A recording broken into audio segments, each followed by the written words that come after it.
Look, we are back on sports, and I will say this right now. We're going to start with the Philadelphia Eagles, and you know how we're going to do this, all right? Y'all know we got a lot of important things to talk about today, but we're going to start with my team, of course. I want to say this now. I'm very happy that the NFL, of course, week 1, we are back, and it's been very fun. Yesterday was a very fun schedule of games to see. Understand that what happened with the Eagles, that's how I feel right now with the Eagles, all right? Because right now, we're only in week 1. Okay, so let's not get ahead of ourselves. But understand, the first half of the game. Look, 17 points in the first half is unacceptable. I will say that I'm very happy to see the Eagles come back. It will pretty much force a comeback and win that game. There's pros and cons to this. Understand the Eagles showed heart. But what Nick Foles did in the first half of the game and Chip Kelly was unacceptable. Okay, and I was calling for Nick Foles to be benched due to the fact that 2 fumbles, he had an interception, and then you have to understand, he was also injured, all right? He hurt his knee, and I said as soon as he hurt his knee, and he was favored because you could see he was trying to move laterally, and he couldn't move, and he was getting sacked. What did I say? Bring in Sanchez. Bring him in. Not because of the bad decisions that Nick Foles were making, no, because you got to give your quarterback a chance, okay? But the fact that he was injured, I just didn't want to see him stress that knee more than what it was. That's what it was, okay? Now, I will say this. The interception at the goal line, okay?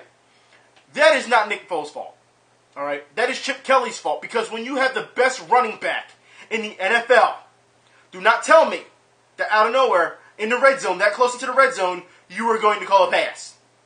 That is absolutely ridiculous, okay? Now, I will say this.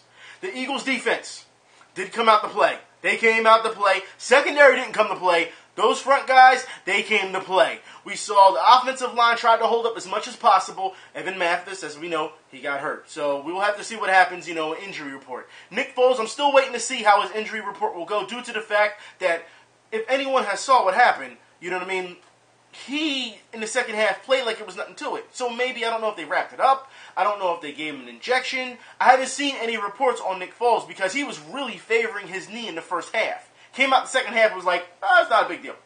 Obviously, there had to be a problem there, and I want to know what happened. Of course. I think all of us want to know what happened for us Eagles fans. However, I will say this, okay? The Eagles came back, and they played very well. They did. They held the Jaguars, and I want to give credit to the Jacksonville Jaguars because they came out in the first half, and they came to play some football, okay? They did. Second half, not so much. And that was the funny part because they just stopped. They just stopped playing, it felt like. And I played this, all right? The Jacksonville Jaguars, I had said in the beginning on Twitter when we were watching the game, what did I say? I said, silly Jags, you cannot run on our defense. And they couldn't. They couldn't run on our defense. And what happened in the second half? Nothing happened in the second half. Nothing happened in the first half. It took the fourth quarter, all right, for them to get, 40 yards rushing or something like that for one guy?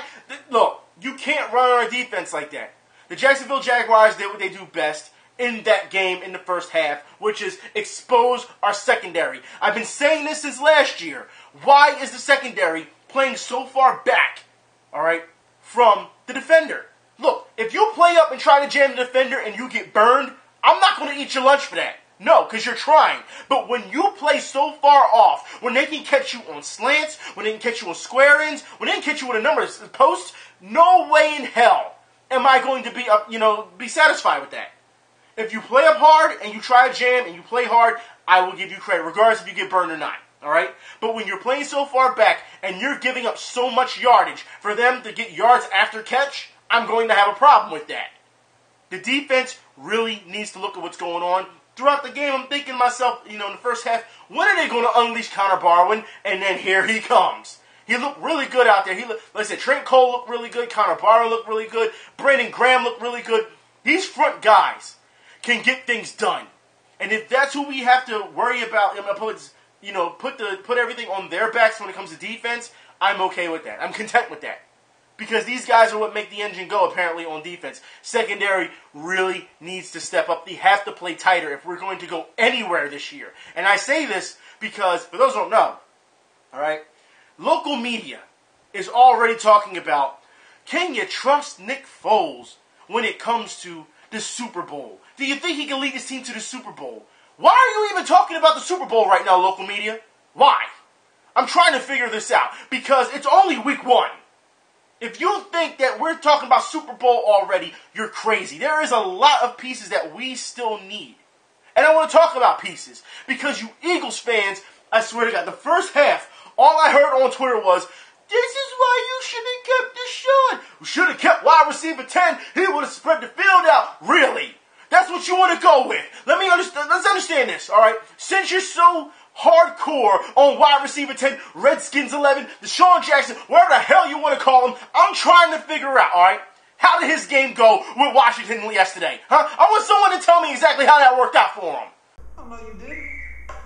Oh, yes, I did, RG3. And understand that flag is for your struggle braids. Look, let's get something straight here. Redskins fans, you scored 6 points. Your team scored 6 points against the Texans. The Texans led by Ryan Fitzpatrick, and Clowney was hurt with a knee injury. That's right. You scored 6 points. What did I tell you in the other video? I told you that this was going to be a problem. I told you that RG3, for those who did not see his Twitter, people are digging on RG3. I mean, and it's not, rivals like myself. It's not ex-fans of RG3. No, this is current Washington Redskins fans digging on RG3, saying, all right, now it's unacceptable. There's no more excuses. You're acting like you're scared against the blitz. All these things are being said on his Twitter. If you don't believe me, go look at it yourself. There's even fans calling for him to be benched already. In week 1, they're calling for him to be benched because they want to see, Kirk Cousins. This is something that needs to be fixed. I told you before, this guy is playing in a new system. He has to have time to get, to learn the system. It's going to take a while. And then you have fans who are jumping all over his offensive line. I'm telling you, this is something the Redskins, you have to understand. This is going to take a work in progress. Come week 3, I'm looking for the Eagles to dig in your ass. I really am. All right, after all the talk that's been done, as far as I'm concerned, especially with Redskins 11, because, all these fans are bagging on RG3. They're Redskins fans, yet he's saying, Washington got the best fans in the NFC. They have the best fans ever. I don't want to try to hear that. I'm going to try to hear that. All right? The fact is, and even, I know a lot of teams are saying that us Eagles fans booed our team in the first half. Yeah, we did. Because it was a piss-poor performance. Even Chip Kelly came out in the post-game and said, you know what? The fans had every right to boo. Even I booed. Even he said he booed. Now, understand this real quick, all right? That's our coach saying that he booed. That means, even though him and his staff are calling the plays, they're still booing at the performance of our team, of the players, of the athletes. So, for anybody saying, oh, Eagles fans booed and then they cheered in the second half, you really need to understand what's going on here. But it's not all, because as we know, the Giants, they play tonight. Because they're on the clock at this point when they play Detroit. Dallas got rolled over by San Francisco. San Francisco scored 21 points on 4 plays. 4 plays! It goes to show you just how bad Dallas is right now. I was hoping Tony Romo, I said on Twitter, Tony Romo going to throw 4 interceptions. He threw 3. I was close. You know what I mean? But Dallas has a lot of work to do. And I'm going to talk about that later. Because, they had Michael Sam on the sidelines. I will talk about that later. Okay? The NFC East, other than the Eagles, is for our taking. Alright? Because we're the only team that won. Right now, Giants fans, like I said, you are on the clock. If you don't win tonight, we own this division as far as I'm concerned. And we have a tougher schedule than most of these teams. Alright? We got the Colts next week. I put it like this. The Colts, they played a hell of a game, but what do you expect from the Denver Broncos in week 1? All right, it was the Peyton Manning show, as usual. Peyton Manning show, regular season, greatest regular season quarterback ever. Ever. And that's saying something because Dan Marino was a hell of a quarterback. Greatest regular season quarterback ever who still can't get over the hump. I am not sold on the Denver Broncos just yet. Okay? We'll see what happens with the Broncos because literally, people are saying, who in the AFC can stop the Broncos? And when you look at it, it's like, yeah, who can really? I mean, you can look at the Chargers, but then the Chargers, they have laps on defense. They have a dynamic offense every once in a while. They come in spurts. But they can still put up a lot of points. You got the Patriots. The Patriots lost to the Miami Dolphins yesterday. So it's like, okay, what's going on? Like I said, everything is still week 1, so these are just impressions. Understand that on what's going on with teams. And we've seen a lot of comebacks this week, all right? The Eagles came back from their game. We saw the Falcons come back from their game. And the Browns almost pulled up an upset on what was going on with the Steelers. But then again, we saw bad blood spill over when it comes to the rivalries. And this is what happened with Steelers versus Browns. I don't know why Brown thought he had to do that. Yo, he got that Liu Kang as far as I'm concerned. I'll put it like this, because for those who didn't see, I will put the link in the info bar. Steelers fans were hanging, that's right, hanging dolls up on the rafters of Johnny Manziel being hung from a noose. Because this is what they were doing. Like I said, it was a eulogy. Like, you've got to be kidding me. This is what they were doing. And then we saw this. So, as usual, Twitter has no chill during the NFL season. No chill whatsoever. And also, this is what I mean about that Liu Kang for those who are in the dark. You know, I'm actually having some fun today, it seems. But as I'd say that, we have to get a little serious now, all right? And I want to talk about one Ray Rice. Now, for those who don't know what happened, today, or should I say earlier this morning, about 4 o'clock this morning or so, TMZ released the full video of what happened in the elevator with Ray Rice. Now, for those who watched my video before about Ray Rice, I had said that, you know, Ray Rice, when he did his press conference, half of it was true and, you know, and sincere. The other half was full of crap. It was full of garbage, right? Because he was just trying to push his own image. And that's what it seemed like, all right? Systematic, you know, campaign for his image. That's what it seemed like for Ray Rice. Now that we have seen the full video for what Ray Rice did against his wife at the time when he beat his fiancée. That's what it was, his fiancée at the time, now his wife, all right? I think now that we can sit back and say he was absolutely wrong. We know the situation now, and, you know, a lot of people like Stephen A. Smith who try to, you know, project what happened, which we know didn't happen. This is simply a case of Ray Rice beating his wife, being a bully. That's what it is. It's being a bully. Because if you watch, I'm going to show you this now. If you watch him, he throws the first punch. She tries to come back at him, and then he knocks her the hell out. And then afterwards, I want you to pay attention before I show this video. Pay attention for when he drags her out the elevator. He's pretty much kicking her. And acting like, you know, like she's a limp body, so he's just going to keep, you know, pushing his foot against her to see if she's moving. That's what he's doing. For those who have not seen this disgusting act of abuse on his wife, the person that apparently he has kids with, and that's supposed to be the love of his life. This is what he's done. Disturbing video of suspended Ravens running back Ray Rice inside an Atlantic City elevator, delivering a vicious punch to his fiancee's face, knocking her out cold, and then dragging her out of an elevator. The incident happened on February 15th, and the new video was released by TMZ earlier this morning. Now, before we show you the video, we want to warn you that the content of this video is graphic in nature. Here it is, the newly released video from TMZ. This has been described by the website as having been smoothed out, so it may have been altered in some way, shape, or form. In the new video, after Rice and his then fiancee, now wife, Janae Palmer, got into a heated argument on the way into the elevator, it is apparent that Rice strikes first, she hits back, he delivers a knockout blow, that punch knocking Janae off her feet. She smashed her head on the elevator handrail, knocked her out cold, and you see when the elevator door opens, Rice drags her out into the hotel area. Previously, there had only been speculation about what had happened inside the elevator. Again, this video released at about 4 a.m. this morning. Now, of course, since the footage has been released, you have all these people saying on Twitter, well, what the hell did she say to him in the parking lot that made him act that way? It doesn't matter. It doesn't matter. Clearly, in the video, she is away from him. She is on the other side of the elevator, and he approaches her and hits her first. And then she tries to hit him back, and he knocks her the hell out. That is unacceptable. I'm not trying to hear anymore. This is my wife, and she can never do any wrong. And no. That's all PR. Look, at this point, we have seen the truth. I'm sure Stephen A. Smith, who tried to defend this and tried to paint his own picture, yeah, he's taking a lot of heat probably right now for this. And many others who tried to defend Ray Rice. There is no defending this. All right? It's not like she was in his face and provoking him. She's not provoking him. She's in the damn elevator minding her damn business. But of course, there's going to be people who still make their videos who say, well, we still don't know the whole truth, and you still don't know what was being said in the elevator. I don't want to hear it. There's no reason for him to walk up on her and hit her. No point. But I will put it like this. Like I said, at the time, that was his fiancée. She still married him. After all that, she still married him. What does that tell you about her? And she got on a press conference and apologized for her role in all of this. You've got to be kidding me, right? See? This is something that, at this point, needs to be taken care of. And I think Jemele Hill said it best, okay?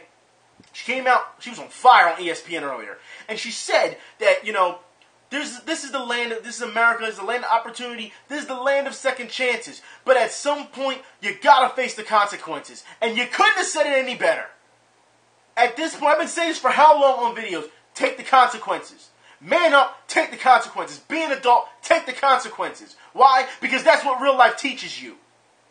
But it seems like when you get into that type of world, and all these things happen, people don't feel as though they need to take consequences. They don't, they're invulnerable to them. They're untouchable. Nobody is untouchable. And it's interesting because Adam Schefter talks about if the NFL, if they knew about this information beforehand or afterwards, when they brought down the penalty on Ray Rice. The 2-game suspension was levied by the NFL. Adam Schefter with the latest this morning. And Adam, what can you tell us about the NFL's knowledge of this video in particular? Well, there are differing accounts. Jay McManus of ESPN said that the NFL had access to the same evidence that the police did when making a decision. And it comes down to this. If the NFL had seen that video and suspended Ray Rice 2 games, it's an embarrassment of the highest proportion. And if it didn't see the video before, then it's time to go back and revisit that. Now, that may be a case of double jeopardy. That may be a violation of what's in the collective bargaining agreement, and that may be something that, under the law, is not allowed. But we're in a day and age and a culture where we're talking now, if they reach a new HGH agreement, about revisiting the punishments administered to Wes Welker and Josh Gordon and Orlando Scandrick. What's to stop them from going back and saying, we didn't see the video, and we're going to take the harshest possible action against Ray Rice. But again, I think Jay McManus has said the NFL did have the evidence that the police department did. I emailed the NFL at 6 this morning. The league is still not responding. And then the question becomes, obviously, did the police have access to this video? Because if they did not, then the NFL did not. We're going to speak to Jay McManus in just a moment. Is it incumbent upon the league, in your estimation, in the broad picture, to be completely transparent about whether they saw this particular video or not before making their decision? And do you think the league would clarify that? I would certainly think so. Look, there's not a lot that the league can say at this point that's going to undo the wrong that has been done here. The league got this wrong. Roger Goodell admitted he got it wrong. This is arguably the biggest black eye the league has ever had. We heard Pete Rozelle talk in the days after and the years after JFK was assassinated that his biggest regret was playing games the Sunday after the President of the United States was assassinated. Roger Goodell will look back on his time as the commissioner of the NFL and say this is easily the biggest regret. And it is difficult to think of a point in history, NFL history, where there's been as much of a black eye in the league as this particular incident. Now, since Adam Schefter said these things, it's very interesting because now I have to ask a lot of questions. If this is the information and the same evidence that the police department had, that the NFL got from the police department, they both had, side by side, they had the same evidence, and then we see this new video leaked on TMZ, you know what that means? That means somebody was withholding evidence. Whoever did this needs to be fired, and they seriously need to look into that. However, I do question the NFL, because if you can find out about the Patriots, and you can find out about the Saints, how do you not find out about this? That's what I'm trying to figure out. This is months ago. How do you not find out about this? Alright, so as far as I'm concerned, like I said, the NFL looks bad, and whoever had that evidence, alright, and if they withheld it, if they did, they look bad. And they can get in trouble for withholding evidence, okay? But I will say this. This is something that Ray Rice has done to himself. I think now that we see we saw the video, that people are going to be calling for him to be out of the league. Because at this point, you really have to look at it that way. I'm sure people are going to look at the Baltimore Ravens organization and say, hey, you have to do something about this now that the evidence is present. If it is true that nobody saw this evidence, they're going to have to reevaluate. They're going to revisit this and reevaluate what happened. That's something that a lot of people don't like to do. But eventually, it has to be done. I understand people don't want them to go back and say, okay, well, now we look at this, we can penalize him even more, or they can punish him even more. It's not fair. But they didn't have the full evidence. If it's true, they didn't have the full evidence to go by in the first place. So it's only right that they go back and look at it and, punish him or whatever. It is only right. It's only fair. Ray Rice, what he did, now I'm sure, and you have to understand, he had the support of his teammates and team, but they didn't see this. They're finding out just like us. So now it'll be interesting to see how that locker room will be. 2 games. That wasn't enough to begin with. It wasn't. Now that we see the full footage, you best believe people are going to be crazy right now. They're going to be calling for this dude to be gone. That's going to be it.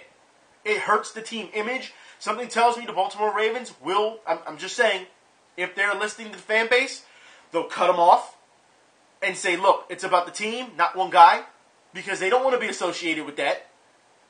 This is something that's going to be nasty. Now, put it like this, the NFL, you have to start questioning the NFL because we just saw not too long ago, Michael Sam, he was cut from the Rams, and nobody picked him up. An NFL official, we had the link in the info bar for you, the report, and the video actually of it. NFL official called around and asked other teams, were they considering picking up Michael Sam? Trying to convince them to pick up Michael Sam for their practice squad. What does this tell you?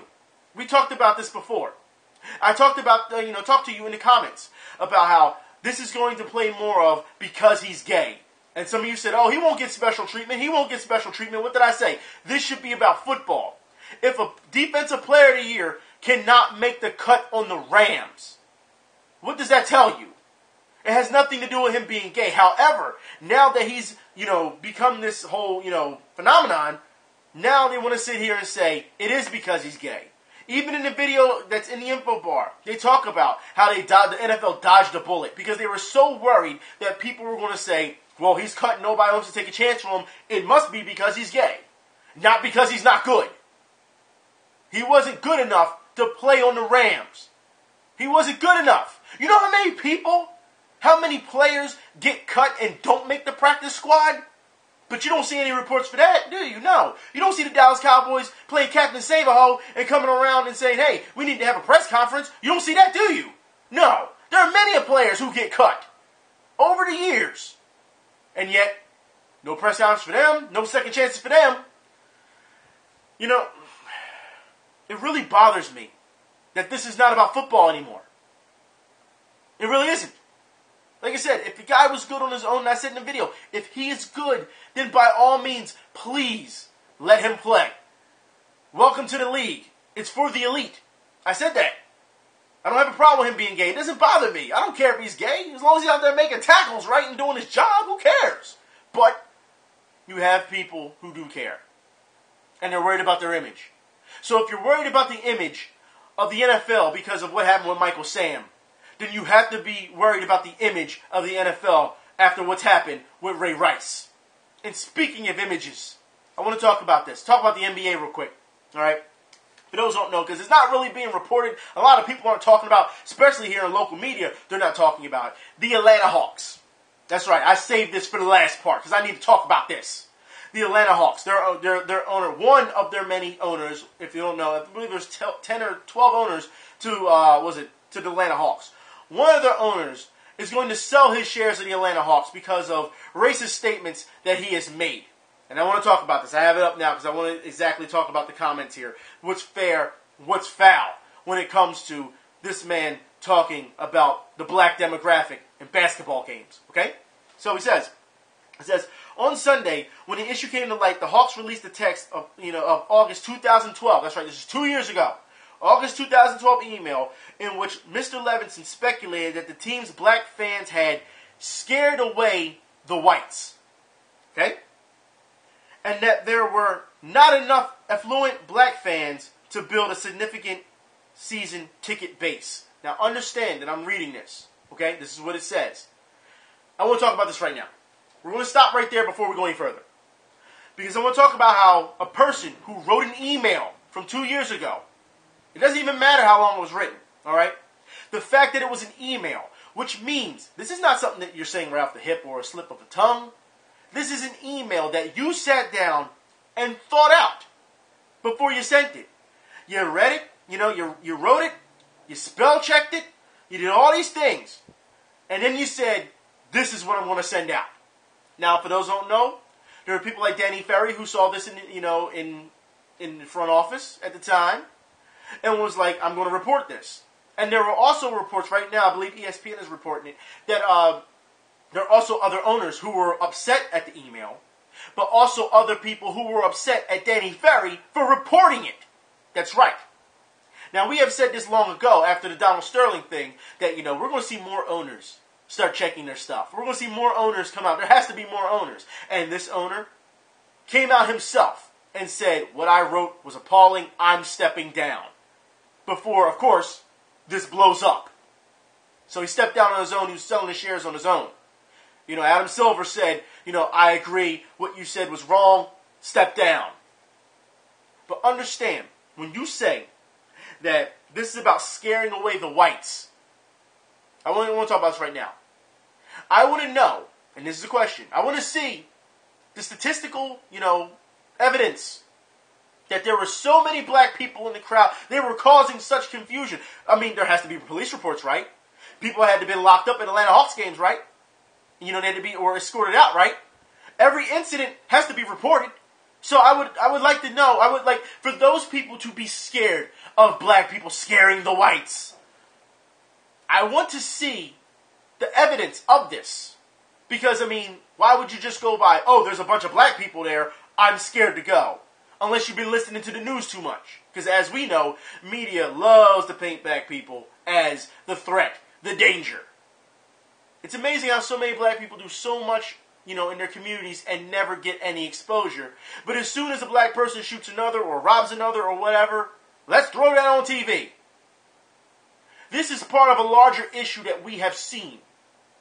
But it seems like people don't care.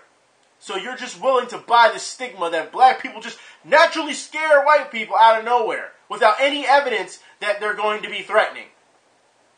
I want to see evidence at the Atlanta Hawks games that there were so many fights, there was so much violence that it would push people away. Now, I want to talk about this part about there's not enough affluent black fans to build a significant season ticket base. I want to talk about this. Affluent black fans, you mean like rappers? Because, let's be honest here, people. Let's be honest. In the early 2000s, the NBA decided that they wanted to cater to the hip-hop crowd. We saw them throw out Allen Iverson in front of anything. This is the poster boy. He's got the cornrows. He's got the tattoos. He got all this. And all of a sudden, we saw a whole change, all right, with the NBA. And then the NBA later down the line was like, this is the image that we want after Ron Artest punched a fan in the stands. We saw this, right? We saw this. I had to click on that real quick because something just popped up, on their site. Yeah. But we saw this, okay? Then they wanted the squeaky clean look of the 90s of the NBA with the players where they were wearing suits and things of that nature. Now we see NBA players these days wear the most ridiculous, over-the-top outfits. And they try to say, it's style. No, let's be honest here. You are looking non-threatening for a demographic so that you draw other people in. Let's be honest here. Let's call it what it is. But that's okay. If we saw people walking around in the NBA with baggy jeans, hoodies, and things of that nature, we're talking players, you think that they would look at them and say, that's not professional. That's not professional. Because it's not. It's not. You're judging them on their outside appearance instead of what they can do on the court or for their brain. But I'm asleep. I'm asleep, right? Okay. Let's keep going. It says, and I quote, I think some Southern whites simply were not comfortable being in an arena or at a bar where they were in the minority. Sounds like a complex. Sounds like it's not black people's problem. If you simply are stopping yourself from going somewhere to enjoy yourself, to watch a game because of a race issue, because you're in the minority, problem with you, not society. This is what the NBA is catered to. It is no stretch of the imagination that the NBA caters to mostly black people due to the fact that the majority of their players are black. We have seen in the past when black players weren't allowed in the NBA. They had the ABA. They had all, like I said, we can go back, and I've done a video about this before, about the Harlem Renaissance, the Harlem Wrens, the Harlem Globetrotters. Stop this. I'm not trying to hear it. So, yes, his statements do come off as racially insensitive. They do. Okay? But we're going to keep going. It says, Mr. Levinson said in his email, pointing out that he had earlier told the executive team that he wanted some white cheerleaders and music familiar to a 40-year-old white guy, and that he thought the kiss cam was too black. So yes, as far as I'm concerned, and I will put it like this, there are times where we do see people acting a fool in the stands, and they do make our race look bad, and I can understand why people see that as a stereotype. I can understand it, but you have to be beyond that. For him to ask for more white, it says some white cheerleaders because he wants to balance it out. First off, if you have to ask for a specific demographic and you're not judging cheerleaders off of their ability, then guess what? That's racist. Sorry to tell you, that's racist. We need to have X amount of specific color to make other people feel comfortable. Not because they can dance or do their thing. That's racist. Okay? Also, you need to have music familiar to a 40-year-old white guy. Music has no color, it has no bounds, it has no gender, it doesn't matter. Familiar to a 40-year-old white guy. First off, you should know the NBA has driven their product off of the youth. What the hell makes you think that they're going to play? It doesn't matter if it's black or white. You can play Frank Sinatra for all I care. I listen to Sinatra. You think that all of a sudden that I'm going to say, oh, the NBA needs to play this type of music to cater to this type of fans. I don't see Jack Nicholson coming out and saying anything when he's at LA Laker games. No. This is what I mean. For these type of statements, they are racially insensitive. Very. And if he wants to, decide that he wants to, give up his shares, by all means. What I find is disturbing is that since the Donald Sterling issue, we have not seen much talk about these things. The NBA, ESPN, any media has not followed up on the case. No one still has talked to David Stern on this. On his watch, this was happening with Donald Sterling. And no one still has talked about it. Now we have another issue. And as usual, Adam Silver has to take care of this. This was in 2012. This is still on David Stern's watch. But no one wants to talk about that. No one wants to keep questioning this dude. Nobody wants to. But instead, they'll put him in the Hall of Fame for basketball. Yeah. Come on, man. Like I said, man, this is just... No. Like I said, I understand that there are times where black people stereotype with the rest of us how they act. I'm sure there's going to be people in here coming in, oh, you're yelling and everything. Understand I'm yelling today. Number one, I'm having fun. Number two, I've had a lot of complaints about people not being able to hear me, so I'm raising my voice.